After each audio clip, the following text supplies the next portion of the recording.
Terpantas, terkini dan sahih. Bila-bila masa, di mana jua. Berita di jari. Subscribe YouTube Bulletin TV3. Bulletin pagi 3 Oktober bersama saya Amran Lokman. Tajuk utama pagi ini. Polis siasat pemilik akaun Nga-Koming Superfans page.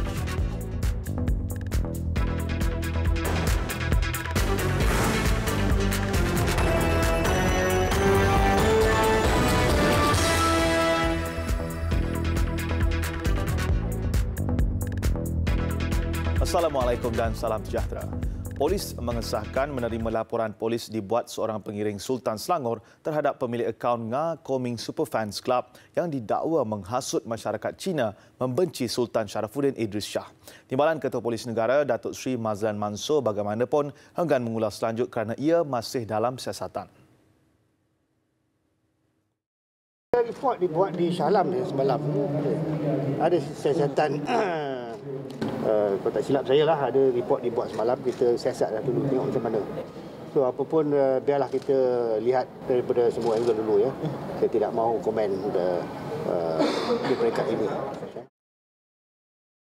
Hantaran di Facebook menggunakan nama Nga-Koming Superfans page dalam bahasa Cina mempertikai perintah Sultan Sharafuddin berhubung isu papan tanda Jalan Dwi Bahasa di Selangor. Pengerusi DAP Perak Nga-Koming bagaimanapun menafikan mempunyai kaitan dengan kiriman berkenaan.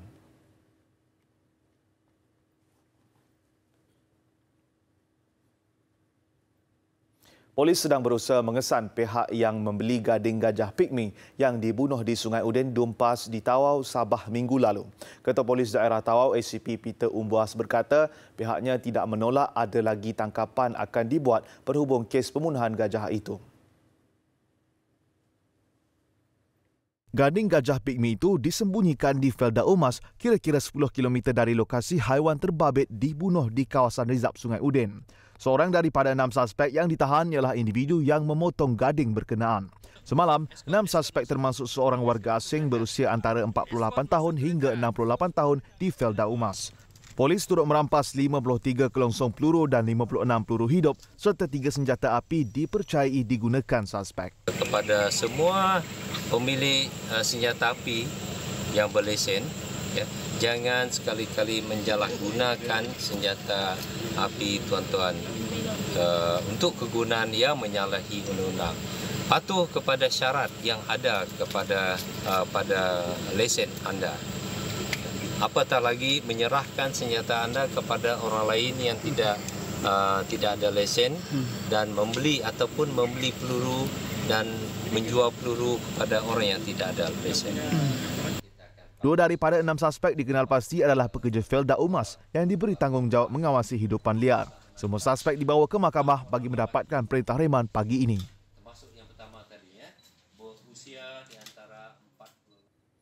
Warga polis di Raja Malaysia PDRM diingatkan supaya menumpukan usaha mempertingkatkan profesionalisme dan integriti diri dalam pekerjaan serta berani mengakui kesalahan yang sering dikaitkan dengan pasukan beruniform. Ketua Polis Negara Tan Sri Abdul Hamid Badur berkata seiring mencapai matlamat itu, PDRM perlu berani mengakui kesalahan seperti rasuah, salah guna kuasa, penagihan dadah yang sering dikaitkan dengan pasukan beruniform.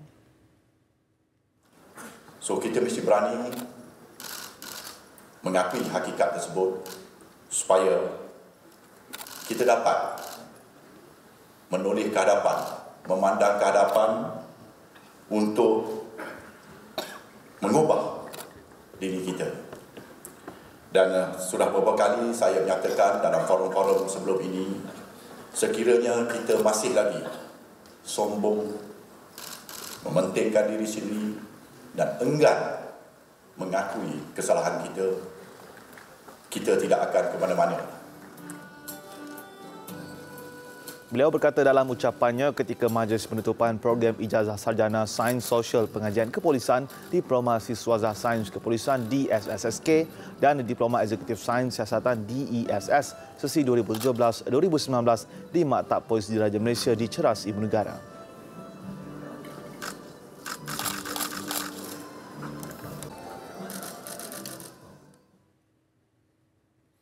Persatuan Pengguna Pulau Pinang CAP menggesa kerajaan khususnya Kementerian Kesihatan untuk melarang sepenuhnya penggunaan e-rokok dan vape. Presidennya Mohidin Abdul Kadir berkata tindakan proaktif itu perlu selepas terdapat banyak kes kematian dilaporkan di luar negara. Desakan itu selepas Pusat Kawalan dan Pencegahan Penyakit Amerika Syarikat CDC melaporkan penggunaan vape mengakibatkan 805 jenis penyakit paru-paru termasuk 12 kematian di negara berkenaan. CAP bimbang situasi yang sama bakal melanda negara ini. Katanya, banyak bahan cecair vape diimport dari negara luar termasuk secara haram. Manakala, pihak berkuasa kesihatan didakwa belum mempunyai sistem pemeriksaan khusus untuk mengenal pasti penyakit akibat vape. We have a ticking time bomb in our midst.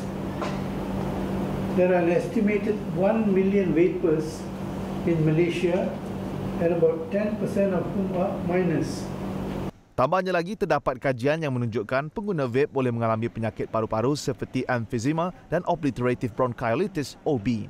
Kerajaan bertanggungjawab melindungi orang awam serta mengelak golongan belia termasuk pelajar sekolah yang dikesan mula menggunakan vape. Permohonan Kementerian Pertanian dan Industri Asas Tani untuk mendapatkan kuota tambahan bekalan benih padi sah sebanyak 2,500 tan telah diluluskan Kementerian Kewangan.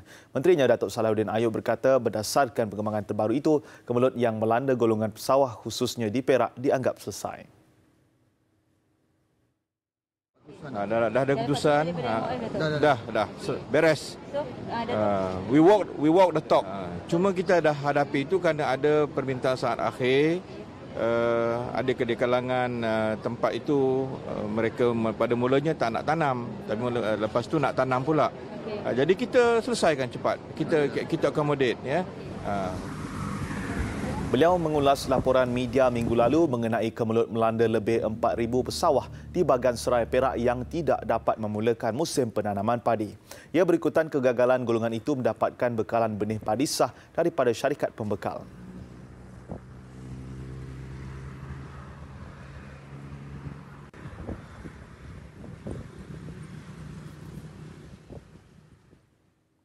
Seorang lelaki dihadapkan di Mahkamah Kuala Terengganu atas 2 pertuduhan melakukan amang seksual fizikal dan mencabul 2 jirannya.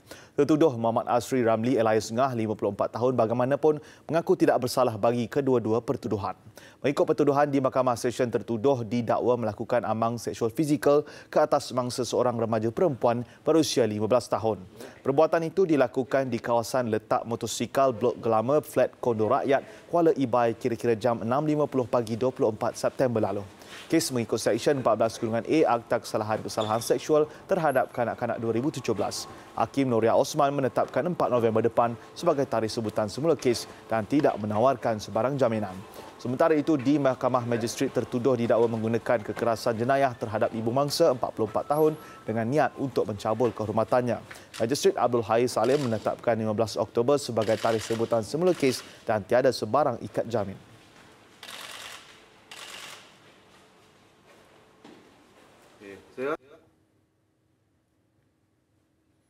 Empat tertuduh termasuk 2 lelaki warga Iran dan seorang wanita diperintah membela diri di Mahkamah Tinggi Pulau Pinang atas pertuduhan pindaan mengedar dadah jenis metafetamin 4 tahun lalu. Keputusan dibuat Hakim Datuk Akhtar Tahir selepas mendapati pihak pendakwaan berjaya membuktikan kes prima facie terhadap semua tertuduh pada akhir pendakwaan kes. Tertuduh ialah J. Balakrishnan, 63 tahun dan Bila Chmi Devi, 56 serta 2 warga asing itu Muhammad Abbasi Yuns, 37 dan Said Mohsen Namazi Kivaj, Said Reza, 31. Susulan itu, semua tertuduh memilih untuk memberi keterangan bersumpah dari kandang saksi. Mahkamah menetapkan 11 hingga 14 November untuk prosiding membela diri. Mengikut pertuduhan pindaan itu, semua tertuduh didakwa bersama-sama mengedar dengan cara pembuatan dadah berbahaya jenis metafetamin. Perbuatan itu di sebuah premis di perindustrian kecil Taman Sri Rambai, seberang Perai Tengah pada 20 Ogos 2015. Kes mengikut Seksyen 39B-1-A Akta Dadah Berbahaya yang membawa hukuman mati atau penjara seumur hidup dan 15 sebatan.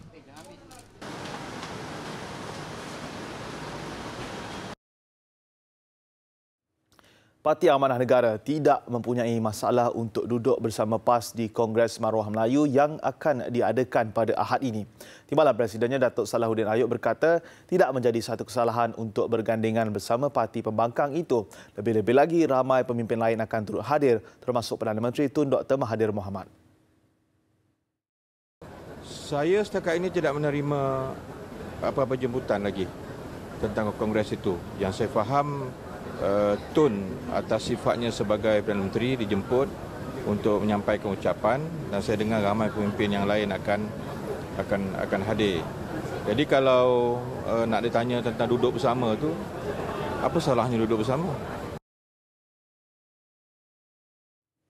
Kongres Maruah Melayu merupakan anjuran bersama Universiti Melaya, Universiti Teknologi Mara, Universiti Putra Malaysia, Universiti Pendidikan Sultan Idris dan Persatuan Peguam Muslim Malaysia. Kongres itu dijangka memberikan fokus kepada 5 bidang utama iaitu persoalan politik, ekonomi, pendidikan serta kebudayaan dan agama.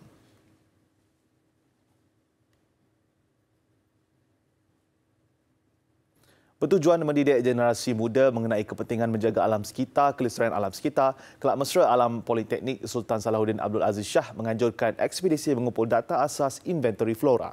Hasil ekspedisi yang membabitkan hampir 100 pelajar itu bukan sahaja dikongsi dalam kalangan ahli kelab, malah kepada masyarakat sekitar. Projek dijalankan sejak 24 Ogos dilakukan dengan kerjasama pensyarah Universiti Kebangsaan Malaysia, Universiti Putra Malaysia di Hutan Simpan Bukit Empangan, Subang, Selangor. Mereka adalah kumpulan pelajar pertama mengumpul data asas di hutan simpan berkenaan. Jadi daripada hasil di sana, kami mana ahli-ahli pelajar Kelab Mesra Alam ini membuat penyelidikan tentang fauna, flora, tentang tanah, tentang air dan sebagainya. Daripada situlah rintitan daripada 24 bulan 8 itu, maka hari ini kita dapatilah ya berapa banyak pameran-pameran yang telah diadakan hasil daripada kajian dan selidikan mereka semasa mereka menjalankan aktiviti ekspedisi ke hutan simpan Empangan Subang tersebut. Inisiatif Kelab Mesra Alam itu juga mendapat sokongan dari Persatuan Pencinta Alam Malaysia. Program ini satu yang baik. Sebenarnya ini satu latihan untuk pelajar. Misalnya apa yang dia belajar di dalam kelas, apa yang ada di dalam kurikulum diterjemahkan melalui aktiviti co-kurikulum. Pelajar yang menyertai program terbabit juga mengakui ia memberi banyak pengalaman baru. Saya dapat tahu banyak yang pasal alam sekitar, lebih mendalam, macam pelbagai pokok yang saya tak tahu sebelum ni. Lepas tu saya tahu banyak pasal tanah dan cara kita orang buat projek ni, first kita orang akan buat kertas kerja dulu. Lepas tu kami akan mohon dana daripada polis sendiri. Lepas tu ada yang menyumbang dan ada yang kita kumpul daripada ahli-ahli mesra alam sendiri.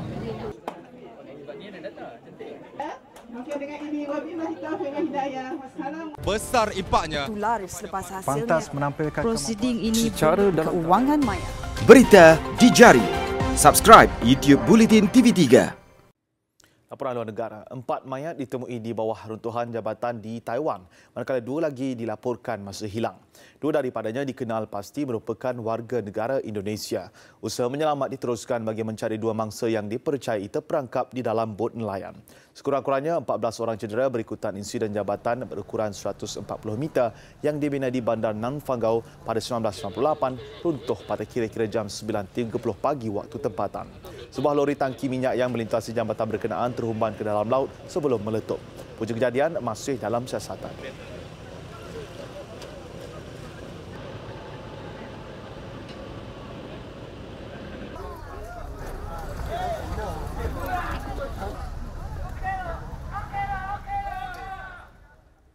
Hujan monsun terburuk di India dalam tempoh 25 tahun sehingga kini telah meragut lebih 1,600 nyawa sejak Jun lalu. Menurut data kerajaan, musim monsun yang berlaku antara Jun hingga September itu telah menerima lebih 10% jumlah hujan dari kebiasaannya. Ia diramalkan berlarutan sehingga awal bulan depan. Hujan lebat yang berpanjangan itu telah mengakibatkan kemusnahan dengan 2 negeri terjejas teruk iaitu Uttar Pradesh dan Bihar. Kebanyakan mangsa yang maut disebabkan tertimpa runtuhan dinding dan bangunan termasuk di Maharashtra yang merekodkan 371 kematian berkaitan banjir.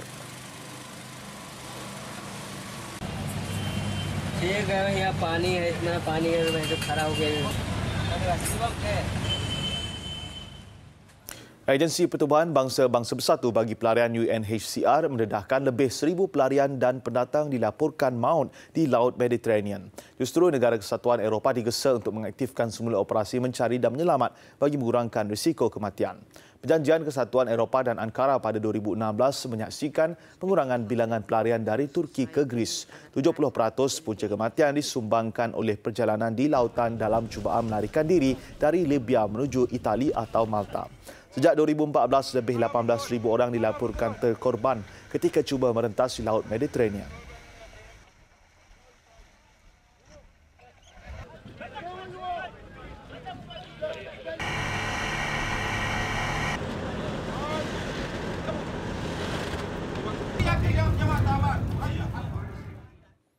Kereta api berkelajuan tinggi Saudi Haramain yang terbakar sebelum ini dijangka akan kembali beroperasi dalam tempoh 30 hari. Perkara itu diumumkan Kementerian Pengangkutan Negara itu.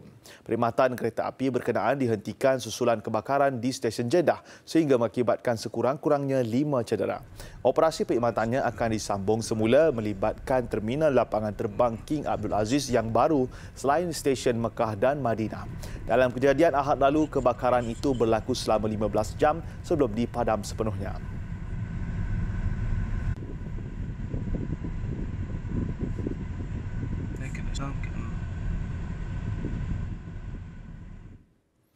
Presiden Recep Tayyip Erdogan berkata Turki akan menubuhkan sendiri zon selamat di Syria selepas perbincangan dengan Amerika Syarikat tidak menunjukkan perkembangan signifikan.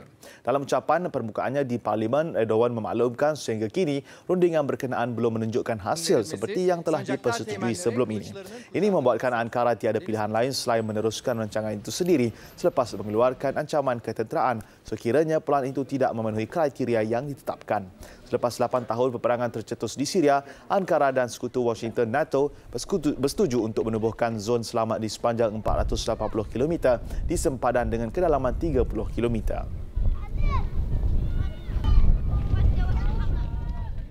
Besar impaknya. Selepas hasilnya, pantas menampilkan prosiding ini secara dan kewangan maya. Berita di jari. Subscribe YouTube Bulletin TV3. Pengembangan sukan perlumbaan sulung Tour of Peninsula TOP yang hanya berbaki kurang 2 minggu lagi diuji dengan perkembangan baru apabila laluan perlumbaan di Kelantan dan Perak terpaksa diubah serta-merta. Ia susulan negeri Kelantan berkabung selama 40 hari berikutan kemangkatan Ayahanda Sultan Kelantan almarhum Sultan Ismail Petra. Namun dengan pengalaman yang dimiliki penganjur, segalanya dijangka berjalan lancar dengan laluan baru turut diumumkan membabitkan perlumbaan di Pahang. Menurut Ketua Pegawai Operasi TOP 2019, Emir Abdul Jalal, perkara sebegini memang tidak dapat dielakkan. Namun pihaknya telah pun menyediakan pelan alternatif bagi memastikan kelancaran perlumbaan. Laluan asal yang membabitkan Kelantan iaitu Kota Baru dan Pasir Mas terpaksa diubah, sekaligus turut menyaksikan perlumbaan di Gerik dan Ipoh turut terpaksa dibatalkan. Dan pilihan alternatif laluan menerusi negeri Pahang membabitkan Kuantan, Karak dan Kuala Lipis. Setakat ini orang kata start dan finish yang terbaik lah yang kita jagakan untuk perubahan kita ini, dan kita harapkan dapat diterima sepenuhnya oleh banyak jemaah lah. Sebab mereka yang akan pergi dulu masih menerima banyak peringkat di Pahang. Kita pun dah buat surat tadi, harap kita dapat satu keputusan yang baik. Dalam pada itu, Emir turut mengesahkan penyertaan 20 pasukan terdiri daripada pasukan yang berstatus kontinental dan juga pasukan kebangsaan. Namun penganjur tidak menolak akan ada penyertaan pasukan bertaraf pro-kontinental dan juga pro-tour pada edisi 2020 nanti bergantung kepada kejayaan edisi sulung ini. TOP menerima tambahan suntikan penajaan menerusi syarikat OBMAX Holding selaku penaja utama dan penaja jersey kuning semalam. Turut dilangsungkan penyerahan kontrak kepada kontraktor-kontraktor perlumbaan dengan masing-masing sudah pun menerima 80% bayaran.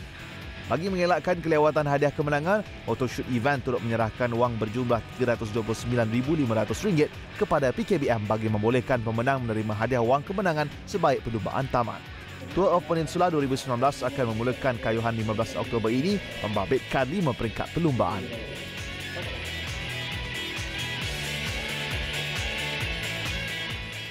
Laporan itu mengakhiri paparan Buletin Pagi. Ikuti platform digital dan media sosial Buletin TV3 untuk perkembangan berita terkini. Saya Melaki Abdul Rahman, salam hormat dan Assalamualaikum.